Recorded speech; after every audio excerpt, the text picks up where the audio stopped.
अस्सलाम वालेकुम dear students, welcome to our channel Math Kitchen Recipes. आज का जो हमारा लेक्चर है वो रेलिवेंट है। ऑर्थोगोनैलिटी एक टॉपिक हमने स्टार्ट किया हुआ था। इससे पहले हम ऑर्थोगोनल वेक्टर्स की डेफिनेशन जो है वो कम्प्लीटली कर चुके हुए हैं और जिसमें हमने डिस्कस किया था कि दो वेक्टर्स जो हैं वो हमारे पास ऑर्थोगोनल होते हैं। ये कब ऑर्थोगोनल होते हैं? दो वेक्टर्स हमारे पास ऑर्थोगोनल कब होते हैं? अगर कोई से दो वेक्टर्स हम लें u और v की, अगर हम बात करें, अगर उनका इनर प्रोडक्ट क्या आ जाता है, हमारे पास 0 आ जाता है, तो हम कहते हैं कि u v ये जो दोनों वेक्टर्स हैं ये आपस में क्या हैं? ये ऑर्थोगोनल हैं। ठीक है, ये ऑर्थोगोनल हैं। जो आज का हमारा टॉपिक है वो है ऑर्थोनॉर्मल। ऑर्थोनॉर्मल अब क्या है और ऑर्थोगोनैलिटी का ऑर्थोनॉर्मल के साथ क्या रिलेशन है, इसको हम डिटेल में डिस्कस करेंगे। This versus this. ठीक है, तो इसकी डिटेल में जाने से पहले जो है वो सबसे पहले हम इनके डिफरेंस की तरफ देखने से पहले हम डिस्कस करेंगे कि ऑर्थोनॉर्मल होता क्या है। ठीक है, ऑर्थोनॉर्मल क्या होता है, इसकी डेफिनेशन क्या है, लेटर ऑन हम डिस्कस करेंगे कि दोनों के दरमियान जो है वो रिलेशनशिप क्या है। ठीक है, रिलेशनशिप क्या है। तो इसको समझने के लिए जो है वो वीडियो को लास्ट तक लाजमी देखा करें, कुछ भी स्किप नहीं किया करें, क्योंकि इससे कोई ना कोई पॉइंट स्किप हो जाता है। ठीक है, a set S is equal to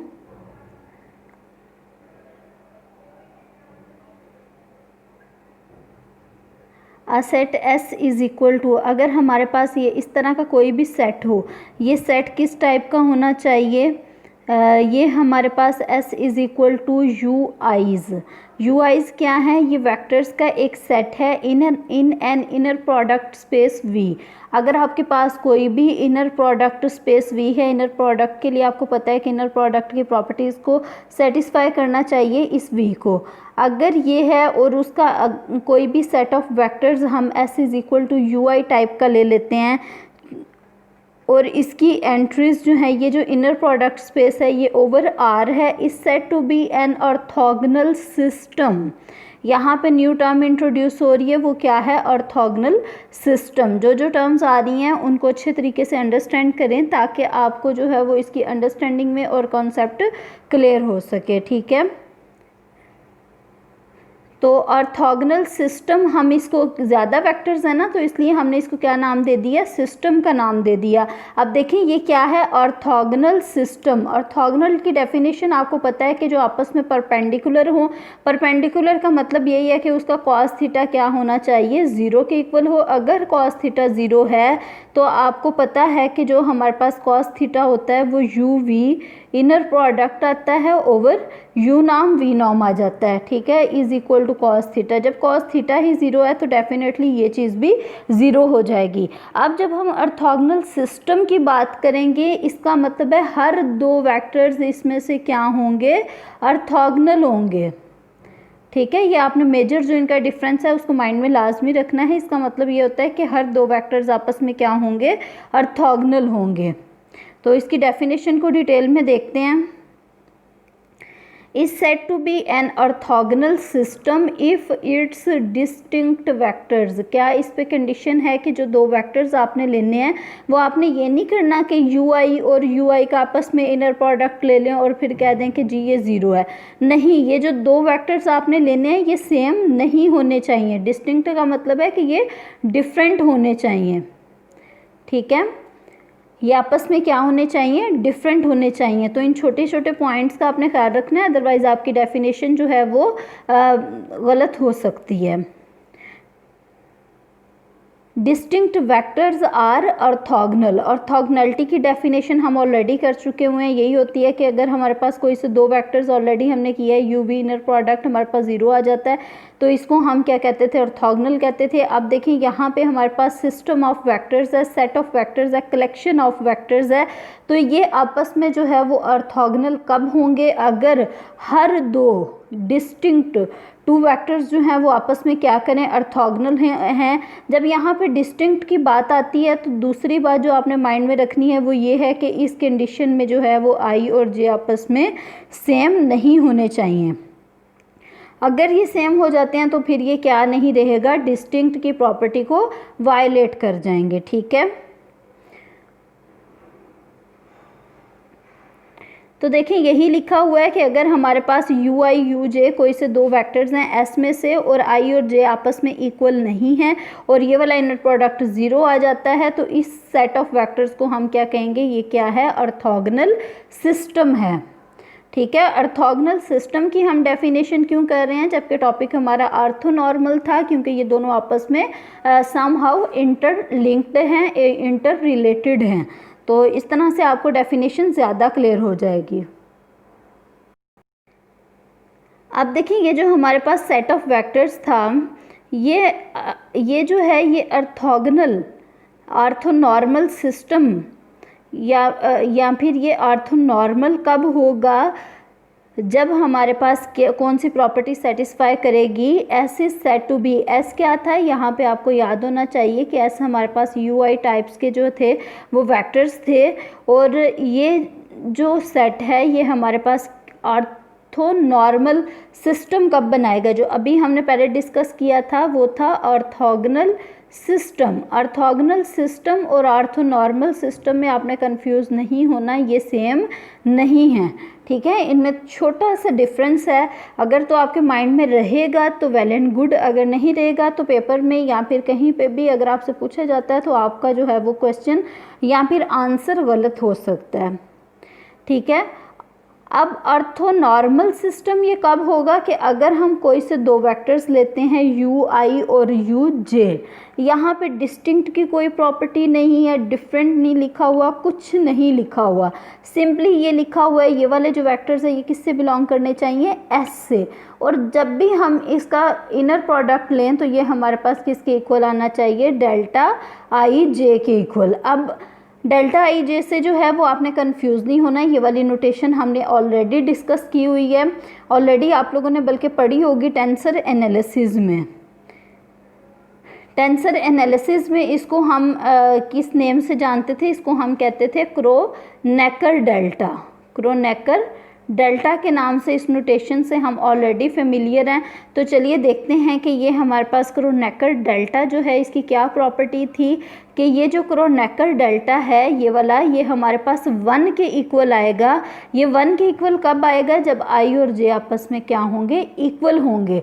orthogonal या फिर जो हमारे पास ऑर्थोगोनल सिस्टम की हमने बात की है या फिर सिंपली ऑर्थोगोनैलिटी की बात की थी, उसमें ये इक्वलिटी हमने नहीं कहा था। हमने सिंपली कहा था कि दो वेक्टर्स आपस में उनके अगर इनर प्रोडक्ट्स लें तो वो किसके इक्वल होना चाहिए, 0 के इक्वल होना चाहिए, तो वो ऑर्थोगोनैलिटी की कंडीशन थी। और जब हमने ऑर्थोगोनल सिस्टम की बात की थी तो दो वेक्टर्स जो थे वो क्या थे, वो डिस्टिंक्ट थे। जब वो डिस्टिंक्ट थे तो ये वाली प्रॉपर्टी उसमें नहीं थी। ठीक है, तो मेजर जो इनका डिफरेंस है वो आपने माइंड में रखना है। तो आप देखें ये हमारे पास 1 के इक्वल होगा अगर ये दोनों ये वाले जो इंडेसिस हैं वो आपस में क्या हों, इक्वल आ जाएं। ठीक है, अगर ये इक्वल नहीं आते तो ये 0 के इक्वल होगा। तो ऑर्थोनॉर्मल सिस्टम क्या है कि अगर हम कोई से दो वेक्टर्स लेते हैं किसी भी इनर प्रोडक्ट स्पेस के वेक्टर्स के सेट किसी भी इनर प्रोडक्ट स्पेस का अगर हम कोई भी सेट लेते हैं, कोई भी सबसेट उसका लेते हैं, डेफिनेटली उसमें वेक्टर्स ही होंगे। उसमें से अगर हम कोई से दो आर्बिट्रेरी वेक्टर्स अगर हम पिक करते हैं तो उनका जो इनर प्रोडक्ट है अगर तो वो 0 के इक्वल आ जाता है तो इट मीन्स हमारे पास आई और जे आपस में नॉट इक्वल होने चाहिए। और ये 1 के इक्वल आता है तो आई और जे आपस में इक्वल होने चाहिए, क्योंकि ये हमारे पास क्रोनेकर डेल्टा की डेफिनेशन है। फर्दर डिटेल में डिस्कस करने के लिए इसको हम मूव करते हैं फर्दर। यहाँ पे जो है वो एग्जाम्पल से हम एक्सप्लेन करने की कोशिश करते हैं कि किस तरह से एग्जाम्पल के थ्रू हम इसको इजीली अंडरस्टैंड कर सकते हैं। शो दैट द वेक्टर्स, एक हमारे पास ये वाला वेक्टर है और दूसरा हमारे पास कौन सा वेक्टर है, दूसरा हमारे पास ये वाला वेक्टर है।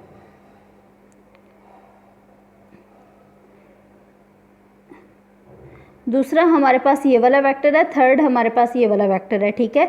ये 3 वेक्टर्स हैं, इसको हमने क्या शो करना है, is a basis of R cube. इसमें ऑर्डर्ड ट्रिपलेट हैं तो इट मीन्स ये किसकी बेसिस बनेंगी, आर क्यूब की। ये ट्रिपलेट हैं तो आर क्यूब की ये बेसिस बनेंगी, ठीक है। ये आर क्यूब की बेसिस बनेंगे, ठीक है। हमने ये शो करना है, ये जो है ये आर क्यूब की बेसिस है। किस तरह से शो करना है, यूजिंग ग्राम श्मिट आर्थो नॉर्मलाइजेशन प्रोसेस। ये जो था ये स्पेसिफिक नेम है हमारे पास मैथमेटिशियन का। इसने जो है वो एक प्रोसीजर दिया था कि किस तरह से हम आर्थो नॉर्मलाइजेशन प्रोसेस के थ्रू जो है ये इसकी बेसिस शो कर सकते हैं, ठीक है। फिर इसके बाद हमने क्या करना है कि उन बेसिस को ट्रांसफॉर्म करना है किस में, आर्थो नॉर्मल सिस्टम में। सबसे पहले क्वेश्चन की स्टेटमेंट को अंडरस्टैंड किया करें, क्योंकि जब तक आपको क्वेश्चन की स्टेटमेंट समझ नहीं आएगी तो आप उसको प्रॉपर्ली सॉल्व नहीं कर सकते। तो मुझे उम्मीद है कि आपको स्टेटमेंट की समझ आ गई होगी। ये देखें यही लिखा हुआ है, transform this basis into an orthonormal basis, orthonormal basis, ठीक है। इसमें हमने ट्रांसफॉर्म करना है। सबसे पहले हमारे पास इंफॉर्मेशन क्या गिवन है, इंफॉर्मेशन ये है कि v1 हमारे पास ये वेक्टर है, और सेकंड हमारे पास क्या गिवन है कि v2 जो है, सेकंड है कि हमारे पास v2 ये वाला वेक्टर है, v1 ये वाला वेक्टर है और v3 ये वाला वेक्टर है। अब हमने Gram Schmidt orthonormalization process apply करना है। वो क्या है कि u1 हम कैलकुलेट करेंगे, और ये u1 किस तरह से आएगा, ये हमने v1 लिया और नीचे जो है वो इसकी नॉर्म आ जाएगी। अब v1 हमारे पास एज इट इज़ आ जाएगा, और इसकी नॉर्म की अगर हम बात करें तो इसमें फर्स्ट टर्म का स्क्वायर प्लस सेकेंड टर्म का स्क्वायर प्लस थर्ड टर्म का स्क्वायर और ओवरऑल स्क्वायर रूट आ जाएगा। इट मीन्स ये 3 स्क्वायर रूट आ जाएगा। तो यही 3 स्क्वायर रूट हमने ओवर में लिखा हुआ है। आप लोगों को छोटी छोटी कैलकुलेशंस करनी आनी चाहिए। तो ये हमारे पास इसके इक्वल आ जाएगा। अब ये सारा क्या है, ये हमारे पास स्केलर है, इसको कोई अल्फ़ा कंसिडर कर लें। तो ये जब भी ऑर्डर ट्रिपलेट के साथ इसकी मल्टीप्लिकेशन की बात करेंगे तो ये हर टर्म के साथ सेपरेटली मल्टीप्लाई हो जाएगा। अब देखिए यहाँ पे जो है वो हमने सेकेंडली क्या देखना है, ये तो हमने u1 कैलकुलेट कर लिया। u1 कहाँ से आया, v1 से आया। अब इसके बाद हमने क्या कैलकुलेट करना है, w2 कैलकुलेट करना है। ये बेसिकली सारा क्या है, ये आर्थो नॉर्मलाइजेशन प्रोसेस है। इसको ग्राम श्मिट आर्थो नॉर्मलाइजेशन प्रोसेस कहते हैं। तो आपने इन्हीं स्टेप्स को फॉलो करना है, क्योंकि ये इस प्रोसीजर के ये वाले स्टेप्स हैं। तो W2 इज़ इक्वल टू आ जाएगा हमारे पास V2। यहाँ पे V2 गिवन है 0,1 0,1,1। तो इस V2 की जगह पे आपने ये लिख देना है माइनस V2। यही वाला वेक्टर आपने लिखना है, लेकिन इसकी जो इनर प्रोडक्ट आपने लेनी है वो इस u1 के साथ लेनी है। तो हमने v2 लिखा और साथ में u1 लिखा, और इसका इनर प्रोडक्ट और बाहर जो हमने लिखा है वो है u1। तो अब इस एक्सप्रेशन को आप लोग जो है इजीली सॉल्व कर सकते हैं। इसको देखते भी हैं कि किस तरह से हम इसको सॉल्व करेंगे। सबसे पहले तो ये एज इट इज़ आ जाएगा, और हम इन दोनों का जो है वो इनर प्रोडक्ट कैलकुलेट करेंगे। ये इनर प्रोडक्ट हम किस तरह से कैलकुलेट करेंगे कि सबसे पहले ये स्केलर है तो ये मल्टीप्लाई हो जाएगा, ठीक है। उसके बाद इससे पहले हम लोगों ने ये जो है इनर प्रोडक्ट जो है वो कैलकुलेट भी कर सकते हैं। ये कैलकुलेशन इसकी की भी हुई है। v2 हमारे पास क्या था, v2 जो था वो 0,1,1 था, और u1 हमारे पास ये था। इसकी इनर प्रोडक्ट लेनी है, तो इसकी इनर प्रोडक्ट लेना जो है वो ज़्यादा मुश्किल नहीं है। आपको पता है इसके एलिमेंट्स आपस में मल्टीप्लाई हो जाएंगे सिंपली। तो उसके बाद जो है ये हमारे पास आ जाएगा v2 एज इट इज़ हमने लिख दिया, माइनस v2 का जो है वो इस u1 के साथ इनर प्रोडक्ट आ जाएगा। यहाँ पे मुझे एक मिस्टेक लग रही है कि ये जो 1/3 स्क्वायर रूट था ना, ये 1/3 स्क्वायर रूट जो था ये नहीं था ना, यहाँ पे 0 आना था, ठीक है। ये छोटी अगर कोई मिस्टेक आपको नज़र आती है तो पॉइंट आउट किया करें, ताकि इससे आप लोगों को भी फ़ायदा हो और हम करेक्शन भी कर सकें, क्योंकि सम टाइम बोलते हुए मिस्टेक हो सकती है, रिटर्न में हो सकती है, ठीक है। तो आप उसको पॉइंट आउट कर दिया करें ताकि करेक्शन हम कर सकें। तो यहाँ पे ये देखें हमारे पास जो था V2 जो था वो तो हमारे पास 0,1,1 था, जबकि U1 हमारे पास ये गिवन है। जब ये दोनों आपस में मल्टीप्लाई होंगे तो डेफिनेटली फर्स्ट टर्म 0 हो जाएगी, सेकंड जो है वो हमारे पास 1/3 square root as it is, third वाली भी हमारे पास ऐसे ही आ जाएगी। तो यहाँ पे ये करेक्शन कर लें, यहाँ पे ये नहीं आता, यहाँ पे 0 आता है। तो जब यहाँ पे 0 आता है तो बाकी कैलकुलेशन भी इसी के अकॉर्डिंग हम करेंगे। किस तरह से करेंगे, यहाँ पे तो आ गया 0, स्केलर इसके साथ मल्टीप्लाई होगा तब भी 0 हो जाएगा। 2/3 स्क्वायर रूट, और 3 स्क्वायर रूट आपको पता है 3 × 3 स्क्वायर रूट जो है ये हमारे पास 3 स्क्वायर रूट का स्क्वायर हो जाता है, दैट इज़ इक्वल टू 3। तो यहाँ पे 2/3 आ जाएगा और सेकंड पे भी हमारे पास क्या आएगा, 2/3 आ जाएगा। अब देखें जब हमने इन दोनों को आपस में सब्ट्रैक्ट करना है तो यहाँ पे भी 0 है, यहाँ पे भी 0 है, तो डेफिनेटली यहाँ पे 0 हो जाएगा। 1 - 2/3 हमने करना है तो ये हमारे पास सिंपली क्या आएगा, 1/3, और अगले वाला भी जो कंपोनेंट आएगा वो भी 1/3 आ जाएगा। ठीक है, तो यहाँ पे जो है ब्रैकेट क्लोज कर देंगे। यहाँ पे ये ब्रैकेट क्लोज हो जाएगी। ठीक है, ये हमारे पास क्या आ गया, W2 आ गया। अब देखिए U2 हमने किस तरह से कैलकुलेट करना है। U1 तो सिंपली हमने क्या किया था कि U1 हमने किस तरह कैलकुलेट किया था कि जो V1 गिवन था वही हमने लिया, ओवर उसकी नॉर्म आ गई थी। फिर इसी तरह से हमने U1 कैलकुलेट किया। अब U2 किस तरह से आएगा, ये जो W2 आपके पास आया है ये वेक्टर एज इट इज़ ऊपर आ जाएगा, यहाँ पे ये हमने लिखा है, यहाँ पे 0 आएगा, ये हमारे पास एज इट इज़ आ जाएगा। ओवर में इसकी नॉर्म आ जाएगी, जब हम इसकी नॉर्म की बात करेंगे तो यहाँ पे ये 0 आ जाएगा, प्लस 1/3 स्क्वायर प्लस 1/3 स्क्वायर। ठीक है, तो ये हमारे पास 1/9 प्लस 1/9 आ जाएगा, that would be equal to, हाँ जी किसके इक्वल आएगा, ये यहाँ पे 0 एज इट इज़ आएगा, 1/3 और ये हमारे पास आ जाएगा 2/9, तो इसको हम लिख सकते हैं 9/2। 9/2 का स्क्वायर रूट आना था तो ये हमारे पास किसके इक्वल आ गया, ये 3 के इक्वल आ जाएगा। 9 का स्क्वायर रूट 3 है। ठीक है, तो यहाँ पे ओवर में जो है ये हमारे पास 2 आना है। तो इस 3/2 से जो है वो हम इस सारे कंपोनेंट्स को जो है वो term by term component wise जो है वो मल्टीप्लाई करेंगे। यहाँ पे ऑलरेडी 0 था तो ये 0 ही हो गया। 1/3 को जब हम इससे मल्टीप्लाई करेंगे तो यहाँ पे ये 1/2 हो जाएगा, और फिर जब सेकंड वाले को भी हम इससे मल्टीप्लाई करेंगे तो ये भी 1/2 होगा। ठीक है, ये आप कैलकुलेशन का ख्याल रखें। देखें हल्की सी मिस्टेक थी और उसकी वजह से सारी कैलकुलेशंस को जो है वो हमें दोबारा से मैनेज करना पड़ रहा है। ये सारी चीज़ें जो हैं ये आपको सिखाने के लिए होती हैं, समहाउ आपकी मिस्टेक्स को ओवरकम कर रही होती हैं। ठीक है, तो इससे हमारे पास U1 आ गया पहले, उसके बाद U2 आ गया। जैसे ही हमारे पास U2 आया हमने कैलकुलेट करना है W3, और W3 किसके इक्वल होगा, V3 के इक्वल, माइनस V3 का U1 के साथ इनर प्रोडक्ट, फिर उसको U1 से मल्टीप्लाई करना है। सेम इसी पैटर्न पे V3 का U2 के साथ इनर प्रोडक्ट, और फिर उसको U2 से हमने मल्टीप्लाई करना है। अब देखें V3 हमारे पास गिवन है और U1 जो है वो हमने पहले कैलकुलेट किया हुआ है। उसके अलावा जो है वो U2 हमने अभी कैलकुलेट किया है। ये वाला जो था इसमें थोड़ी सी मिस्टेक है, इसको आप जो है वो ख़ुद ही इसको एडजस्ट कर लें। अभी मैंने आपको एक्सप्लेन कर दिया है। इसी के अकॉर्डिंग हम क्या करेंगे, W3 कैलकुलेट कर लेंगे। W3 जब आप कैलकुलेट करेंगे तो ये मैं आपको जो है प्रोसीजर समझाने की कोशिश कर रही हूँ, क्योंकि आपको पता है हमारी ऊपर एक मिस्टेक हुई है। वहाँ पे 0 आना था लेकिन 0 नहीं लिखा गया, उसकी वजह से हमारी सारी कैलकुलेशन डिस्टर्ब हुई हैं। आप वहाँ पे 0 लिख के सारी कैलकुलेशन को जो है वो एक दफ़ा रिवाइंड या फिर रिव्यू कर सकते हैं।